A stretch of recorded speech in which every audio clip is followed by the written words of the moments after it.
Sa gitna ng kakapusan sa supply ng LPG, tumaas ng hanggang 36 pesos per kilo ang presyo ng LPG ngayong unang araw ng Abril. May paparating namang milyong-milyong tonelada ng LPG para madagdagan ng supply, pero hanggang kailan kaya ito magtatagal? Nakatutok si Maki Pulido.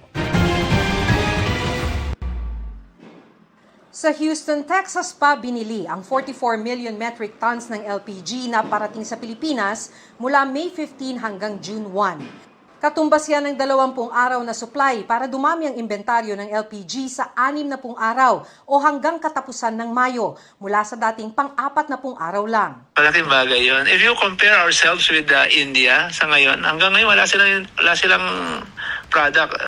Pero mahal na ang bili nila kaya itinaas na rin ang presyo nila ng 17 to 36 pesos kada kilo. Ngayong araw pa lang, aabot na sa halos 1,500 pesos ang kada 11 kilo na tangke ng LPG. Utay-utay pa ang price hike kaya may kasunod pa sa mga susunod na linggo. Para iwas hoarding, mismong mga nagbebenta na ng LPG ang nagbabantay kung sosobra sa karaniwan ng binibili o pinaparefill na LPG tanks ng mga customer. Alam namin ang volume requirement lang po nila. Pagka nakita po namin tumaas ang kanilang demand or yung kanilang request for product, kinokontrol po namin dahil alam namin itatago lang po nila yun. Ayon pa kay Arnel T., presidente ng Regasco at founder ng LPG Marketeers Association, government-to-government procurement ito o Department of Energy ang bumili ng dagdag na supply sa Amerika. May mga LPG supply din anyang maaring bilhin ng DOE mula Mexico at Canada. Kami pa rin po magbebenta, pero at least the product is provided by the government. We will be paying the government based on the cost at kami naman, we have to sell it to the public based on the cost of the government plus a little margin. Kahit mga LPG retailer tulad ni Maribeth, pinapayuhan ang mga customer niyang magtipid sa LPG. Konting pagtitipid po sa pagdating po sa pagluluto. Magluto na po ng hanggang, halimbawa nagsasaing ka po ng kanin, yung hanggang maghapon yun na po. Pero imbes na magluto, mas tipid para sa taxi driver na si Francisco kung o-order na lang sa karinderya ng kalahating ulam at isang order ng kanin. Lulutuin mo, siyempre dadaan sa LPG talaga. Kaya po, kumakain na lang kami sa labas para medyo makatipid.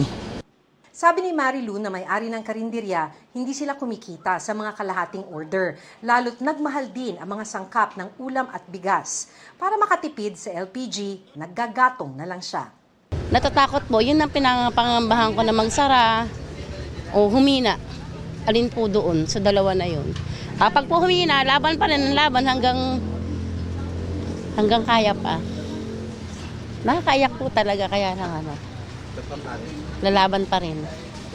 Pati supply ng diesel at gasolina binabantayan kaya hinigpitan na rin ng Department of Energy. Sa inisyo nitong operating guidelines para pigilan ang hoarding, sinabing maaring pansamantalang limitahan ang dami ng binibiling petrolyo kung kailangan.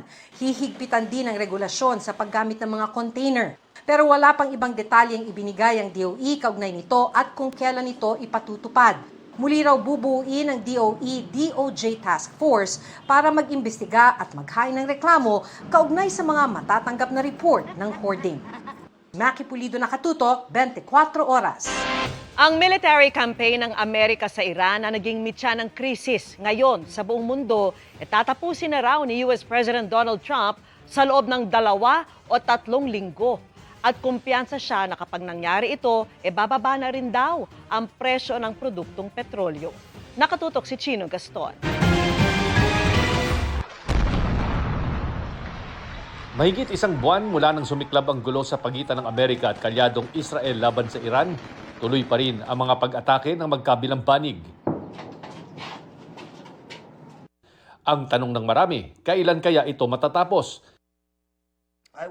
Sinabi ngayon ni US President Donald Trump, tatapusin na niya ang military campaign ng Amerika sa Iran sa loob ng 2 hanggang 3 linggo. The US will be gone or done with the war in 2 I think weeks. with 2 or 3 weeks.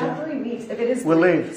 Ito raw ay kahit wala silang mabuong kasunduan sa Iran. We're negotiating with them when we feel that they are, for a long period of time, put into the Stone Ages and they won't be able to come up with a nuclear weapon.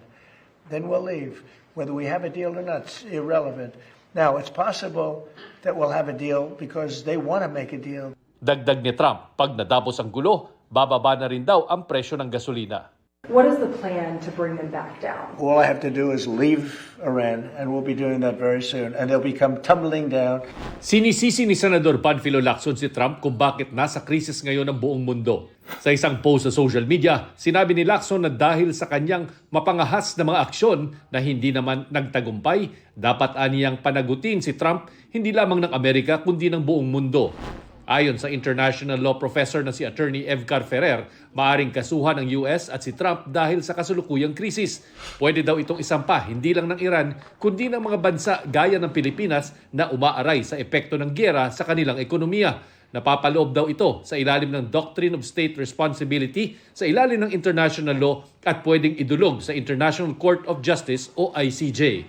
Merong dalawang elemento na present.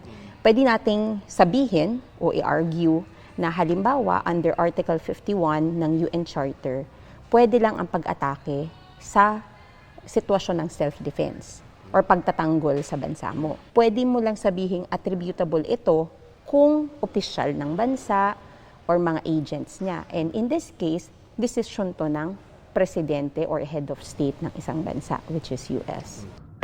Sa ilalim ng UN Articles on the Responsibility of States for Internationally Wrongful Acts o RCWA, pwedeng humingi ng danyos mula sa US para sa pagbagsak ng ekonomiya, kawalan ng remittances mula sa gitnang silangan at epekto ng pagsipa ng presyo ng produktong petrolyo sa mga industriya ng bansa. Pero tila malabo itong mangyari. Ayon sa Article 36 ng RCWA, ang pwede for damages would anything that's accessible, pwedeng i-assess, financially accessible. And it will include loss of profits. Even if you file a case, ang question, how do you hold someone, a country that big accountable? Yun eh. Like kahit pa nga manalo ka, ang question, paano mo siya i-enforce? Halimbawa na lang daw ng kawalan ng enforcement power ang kaso ng Nicaragua sa US kung saan pinagbabayad ng danyos ng ICJ ang US sa ginawang pakikialam, pagpondo sa mga rebelde, paglagay ng mina sa mga karagatan at iba pang panggigipit sa Nicaragua noong dekada 80. Hanggang ngayon daw kasi hindi pa kinikilala ng US ang desisyon ng ICJ. Shino Gaston Nakatutok, 24 Oras. Handa ang Iran na tulungan ang Pilipinas sa hiling nitong padaanin sa Strait of Hormuz ang mga barkong may kargang langis para sa bansa. Ayon sa Malacanang, ito ang lumabas sa pulong kanina ni Iranian Ambassador to the Philippines Yusuf Esmailzadeh, Foreign Affairs Secretary Tess Lazaro at Energy Secretary Sharon Garin. Ayon sa Malacanang, hiniling ni Lazaro na ligtas na paraanin ng Iran ang mga Philippine-flagged vessels para sa kaligtasan ng ating mga marino at para masiguro ang ating supply. Naging bukas daw ang pulong kaya malaki ang tsansang pagbibigyan ng Iran ang hiling ng Pilipinas. Nakatakda raw makausap ni Lazaro ang Foreign Minister ng Iran bukas. Kaugnay sa issue ng mga TNVS driver na hindi nakasama sa listahan ng benepisyaryo kaya hindi nakatanggap ng ayuda mula sa Department of Social Welfare and Development, sinabi ng Grab Philippines na matapos makipag-ugnayan sa mga ahensya ng gobyerno, nagsumiti raw sila ng komprehensibong listahan ng kanilang mga driver, rider at delivery partner para makasama sa Fuel Assistance Program. Meron daw silang mekanismo para sa mga aapelang driver, rider at rider partners para sa posibleng pagsama sa kanila sa susunod pang isusumiting listahan.